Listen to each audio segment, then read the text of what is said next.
មានបញ្ហាញ៉ៃច្រើនគឺខ្ញុំចង់បញ្ជាក់ដល់អ្នកគ្នាបង្កើត email ដែលថ្មីមិនមែនយក email ដែលចាស់យកមកប្រើទេព្រោះអីកាលណាយើងប្រើ email ចាស់របស់យើងអាចនឹងលក្ខណៈមួយថាវាអាចនឹងរញ៉េរញ៉ៃពាក់ព័ន្ធនឹងការយើងបង្ហោះវីដេអូពីមុនទៅដល់ពេលយើងបង្កើត Google AdSense ហ្នឹងទៅវាមិនឲ្យយើងបង្កើត account នឹងបានអញ្ចឹងខ្ញុំសូមរំពរអ្នកទាំងអស់គ្នាបង្កើតនៅ account ថ្មីវិញដែលស្រួល email ថ្មីដែលស្រួលសម្រាប់យើងបង្កើត account ហ្នឹងឥឡូវចាប់តាមអ្នកគ្នាមុនបងនេះគឺយើងបង្កើត email របស់ Google គឺ Gmail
Your code is 817017. Once again,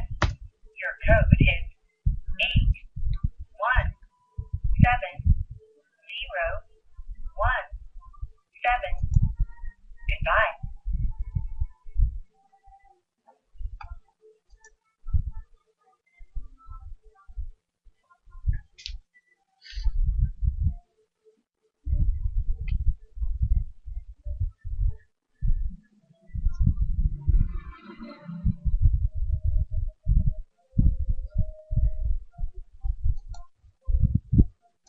ឥឡូវនេះយើងបានបង្កើត Gmail មួយហើយឥឡូវយើងចូលទៅ YouTube ហ្មងទៅកុំឲ្យមកយូរ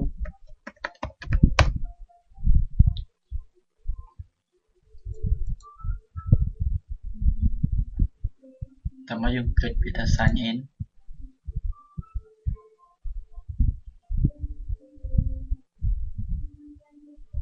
ឥឡូវនេះ you are now registered with YouTube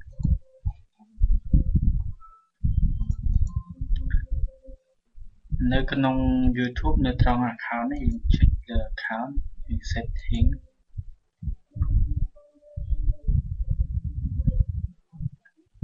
បន្តមកចុចនេះត្រង់ overview account information name សុខហេង111122@gmail.com យើងជ្រើសរើសយកពី create a channel ចុចពីថា continue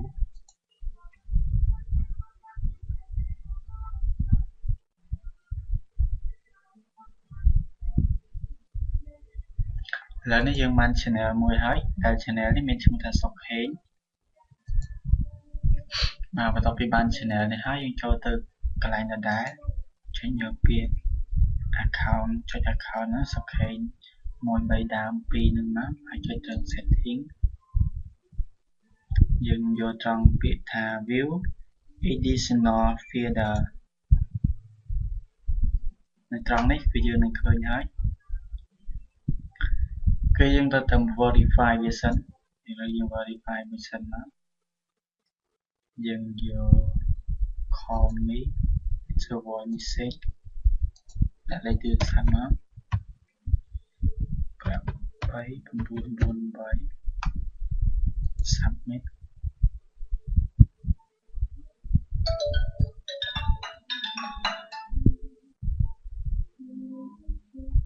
Hello, thank you for using our phone verification system. Your code is 5260110. Once again, your code is 5260110. Goodbye. ឥឡូវនេះយើងឃើញហើយយើងបាន verify វាហើយ តោះមកយើងមើលទៅក្នុង monetization នៅក្នុង monetization នេះយើងឃើញនៅ YouTube partner program is currently not available in your country អញ្ចឹងមានន័យថាចំណុចដែលយើងចង់និយាយគឺ monetization នេះគឺសម្រាប់ឲ្យយើងរកលុយហើយនៅពេលដែលយើងអស់វីដេអូរបស់អីទៅគឺវាជាលក្ខណៈផ្សព្វផ្សាយពាណិជ្ជកម្មមកឲ្យខាង Google ទៅពេលអញ្ចឹងខាង Google គេឲ្យកម្រៃជើងសារមកយើងអញ្ចឹងនៅក្នុង monetization នេះយើងជ្រើសរើសយកពាក្យថា learn more យើងឃើញហើយគឺរបៀបណែនាំគេឲ្យយើងធ្វើម៉េចឥឡូវយើងបែរថយក្រោយវិញមកនៅក្នុងនេះយើងឃើញនេះខាងក្រោមមាន upload default in video programming fan finder advanced យើងជ្រើសរើសយក advanced នៅក្នុង advanced នេះយើងដោយសារថាប្រទេសកម្ពុជាយើងវាអត់ទាន់ support លក្ខណៈមួយថាប្រទេសកម្ពុជាយើងអត់ទាន់ support ខាងផ្នែកហ្នឹងអញ្ចឹងយើងបដូរទៅផ្នែកផ្សេងប្រទេសផ្សេងដែលនៅជិតយើងឬក៏ប្រទេសណាក៏បានដែរស្អាតតែយើងតែខ្ញុំសូមឲ្យអ្នកទាំងអស់គ្នាជ្រើសរើសយកប្រទេសថៃទៅដែលនៅក្បែរយើងស្រាប់យើងយក Thailand អូសំទោស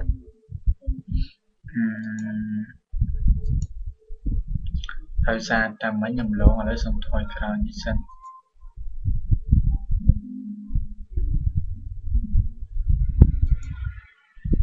ខ្ញុំឡងមិញខ្ញុំឡងកន្លែងនេះនៅក្នុងកន្លែងនេះមិញខ្ញុំផ្លេចប្រាប់អ្នកទាំងអស់គ្នានៅក្នុងពាក្យថា advanced នេះយើងចុច advanced មួយមកដើម្បីយើង change channel របស់យើងឃើញហើយ channel ចាស់ដែលយើងទើបតែបង្កើតហ្នឹងគឺ channel នេះមានអាស័យដ្ឋាន address youtube.com អីអក្សរច្រើននេះយើង create custom channel មួយមកយើងវាយទៅមិញនេះគឺសាច់ទីយើងដាក់ទេឧបមាថាមិញឈ្មោះ account របស់យើងគឺសុកហេងឥឡូវយើងសាក់ដាក់ឈ្មោះ channel របស់យើងជាសុកហេងមក custom channel យកឲ្យស្អាតសូមចាត់ថាtrong custom channel URL ហ្នឹងនៅពេលយើងបង្កើតហើយយើងមិនអាចបដូរបានទៀតទេគឺបង្កើតហើយតែម្ដងទេយើង create វាមកខ្ញុំទៅដោយសារសុខេងនេះមានធ្លាប់មាននៅក្នុង YouTube ហើយអញ្ចឹងគេមានសិក្សាឲ្យយើងមាននេះសុខហេង58សុខហេង51សុខហេង9ឥឡូវយើងរើសសុខហេង58ហើយ create channel URL អូខេឥឡូវរួចរាល់ហើយយើងចុចឥឡូវយើងបានរួចរាល់ហើយយើងចុចទៅលើ account មិញហ្នឹងទៅយើង setting ដដែលយើងយកត្រង់ view Auditional feeder យក advanced នេះយើងជ្រើសរើសយើងបដូរទៅថៃវិញទៅឬក៏ទៅវៀតណាមអីក៏បានដែរស្អីតែចិត្តយើង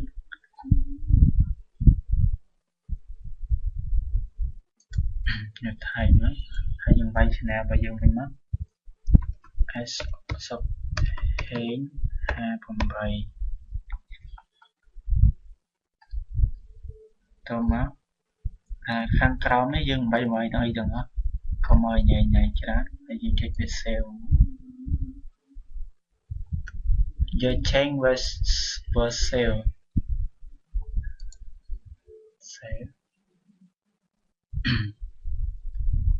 ឥឡូវយើងមកចុចត្រង់ status and feeder នេះម្ដងយើងឃើញហើយគឺមុនហ្នឹងមុននឹងយើងបានចូលកន្លែង L1 ហ្នឹងយើងបានឃើញត្រង់ monetization នេះគឺមាន cloud ខ្មៅអត់មានចេញចឹងទេបន្ទាប់ពីយើងคลิกត្រង់បដូរពីកម្ពុជាយើងទៅថៃហើយយើងបដូរឈ្មោះ channel ដូរអីវាឃើញយើងឲ្យជ្រើសរើសយកពាក្យ enable ហើយយើង enable មកបាទបន្ទាប់ពីយើង enable ហើយយើងឃើញនេះ enable my account យើង enable ទៅយើង take តាមការណែនាំមកគេមកឲ្យ accept ហើយក៏ទៀត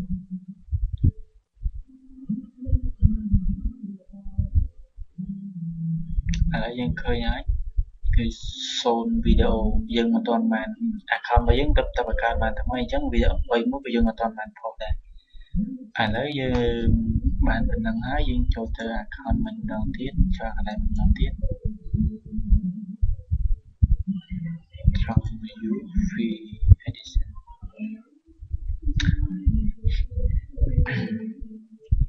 ចូលទៅកន្លែង advanced ភាសាទៀតសំដៅត្រង់ចូលទៅ monetization នៅក្នុង monetization ដើម្បីឲ្យយើងទទួលបាននៅលុយយើងជ្រើសយកពាក្យថា how will I be paid ជ្រើសមកយើងឃើញពាក្យគេថាឲ្យ management are managed through a Google AdSense account you must associate and AdSense account to your YouTube account in order to be paid នេះជ្រើសមកចុចតាមគេទៅនេ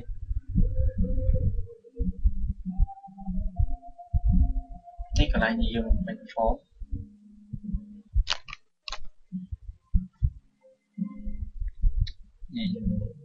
យើងយក yes process to Google account and sign in យកបាយ password យើងនៅណា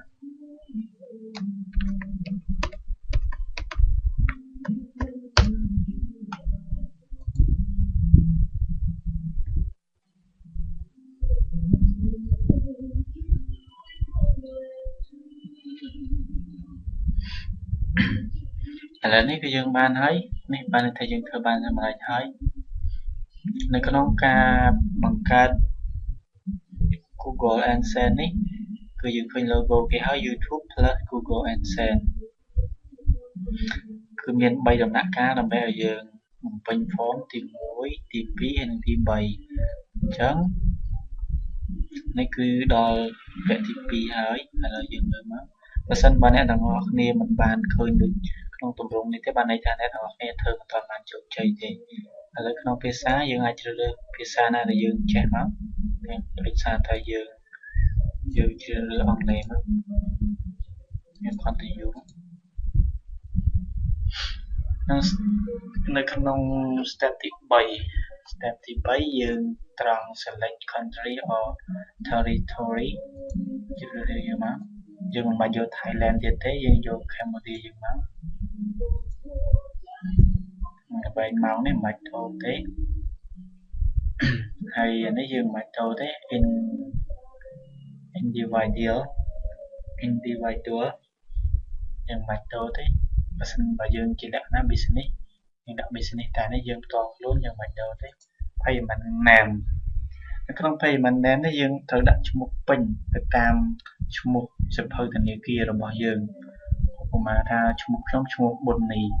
មីលេងប៊ុននីអញ្ចឹងខ្ញុំវាយឈ្មោះពេញថាហ្នឹងមកមីលេង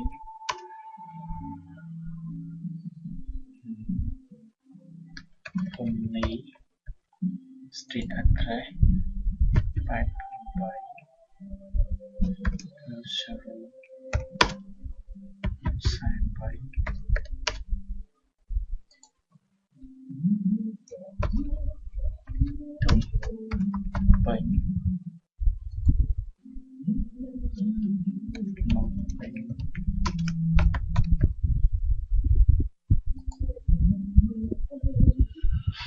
ហើយក្នុង postal code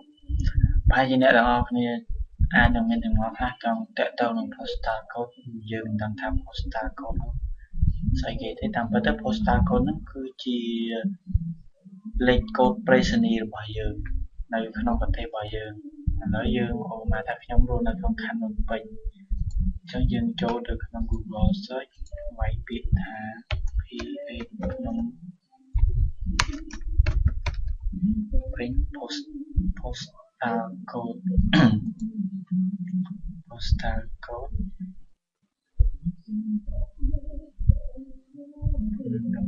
ពេញ postal code tourism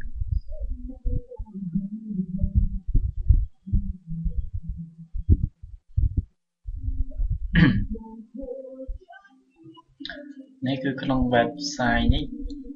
tourismcambodia.com គឺមានបញ្ជាក់លេខកូដ postal ឲ្យយើង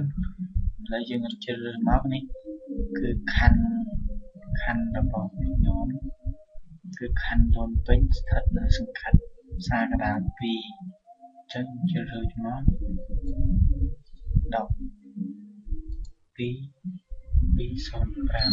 copy យើងដាក់មកបំបាច់វែងឆ្ងាយច្រើនហើយទៅមកតានេះយើងវា custom ហ្នឹងហើយមិនយើងមិនក៏កាលនេះយើងវា custom សាប់នេះ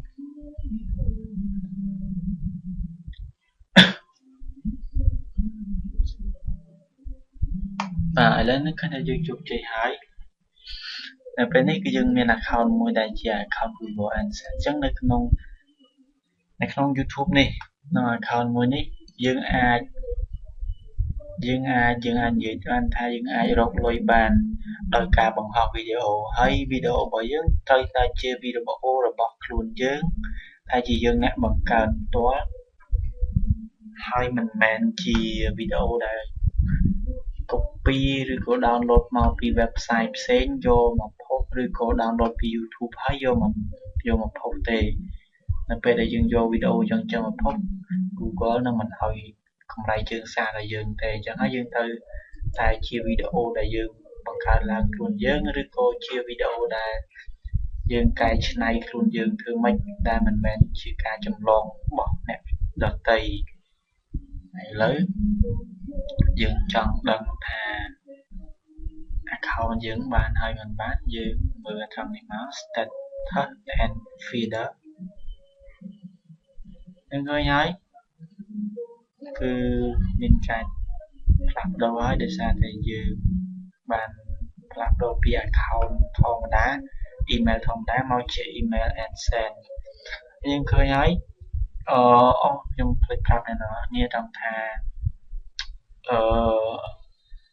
យើងអាចបង្កើត Google AdSense នេះបានដើម្បីរកលុយពី YouTube បានលុះត្រាតែចំណុចចង់និយាយថាលុះត្រាតែយើងនៅក្នុងស្ថានភាពមួយដែល account របស់យើងជាពណ៌នេះជាពណ៌យើងអាចនិយាយបានថាជាពណ៌បៃតងមិនមែនជាពណ៌ផ្សេងដែលគេហៅថានេះគឺ good standing ប្រសិនបើយើង account របស់យើងបើកមកនេះត្រង់ status and feeder នេះមកចេញមានពណ៌ផ្សេងដែរគេដាក់អក្សរថា bad standing ឯអាហ្នឹងគឺយើងមិនអាចបង្កើត account នឹងបានទេទាមទារឲ្យយើងធ្វើការបង្កើតថ្មីមួយផ្សេងទៀតហើយឥឡូវយើងឃើញ account យើងទៅបង្កើតទេតែឥឡូវនេះគឺមើល គឺ good standing good standing ហើយ stand ហើយtrong multi session នេះយើងឃើញមានអានេះពីចិត្តចេញពណ៌ខៀវហើយមូលហេតុអីបានដោយសារចិត្តចេញពណ៌ខៀវដោយសារថា account យើងមិនទាន់បានផុសវីដេអូថ្មីវីដេអូអីមួយទេហើយសូមបញ្ជាក់ថាយើងនៅពេលដែលយើងផុសវីដេអូទោះបីយើងប្រហែលថាយើងបង្កើតថ្ងៃនេះហើយយើងបង្ហោះថ្ងៃនេះក៏អត់ទាន់បានកម្រៃយើងសារដែរលុះត្រាតែ account នេះបានបង្កើតរយៈពេលចាប់ពីរាប់ពីថ្ងៃនេះទៅរហូតដល់មួយអាទិត្យក្រោយបាន account នឹងចាប់ដើមដំណើរការមិនមែនមានន័យថា account នេះបង្កើតបរាជ័យទេគឺបង្កើតបានជោគជ័យហើយប៉ុន្តែខាង Google គេទាមទារគឺលក្ខខណ្ឌអញ្ចឹងគឺតាមមួយអាទិត្យក្រោយពេលបង្កើតបានអាចដំណើរការកម្រៃជើងសារនឹងបានអញ្ចឹងខ្ញុំនឹងឃើញថាអ្នកទាំងអស់គ្នានឹងជោគជ័យដូចខ្ញុំបានធ្វើអរគុណលោកអ្នកដែលបានទស្សនាវីដេអូនេះហើយកុំភ្លេច Subscribe ទៅកាន់ Channel YouTube របស់ខ្ញុំដើម្បីទទួលបានអ្វីៗដែលថ្មីដែលខ្ញុំចែករំលែកដល់អ្នកនាងសូមបញ្ជាក់ថារបៀបបង្កើតនេះគឺមានអ្នកខ្លះគេរហូតដល់បើកសាលាបង្រៀនដើម្បីយកលុយអីតែនេះខ្ញុំចែកចាយជូនអ្នកទាំងអស់គ្នាទាំងដោយមិនគិតអីទេ សម្រាប់អ្នកដែលបង្កើតទៅជួបបញ្ហាត្រង់នេះត្រង់នោះអាច comment ពីក្រោមវីដេអូហើយខ្ញុំនឹងផ្ដល់នៅចម្លើយតាមថាខ្ញុំអាចធ្វើទៅបានតាមពេលវេលាដែលខ្ញុំមានខ្ញុំនឹងផ្ដល់ចម្លើយជូនភ្លាមឬក៏ពេលណាដែលខ្ញុំទំនេរខ្ញុំនឹងផ្ដល់ចម្លើយជូនអរគុណជម្រាបលាអ្នកទាំងអស់គ្នា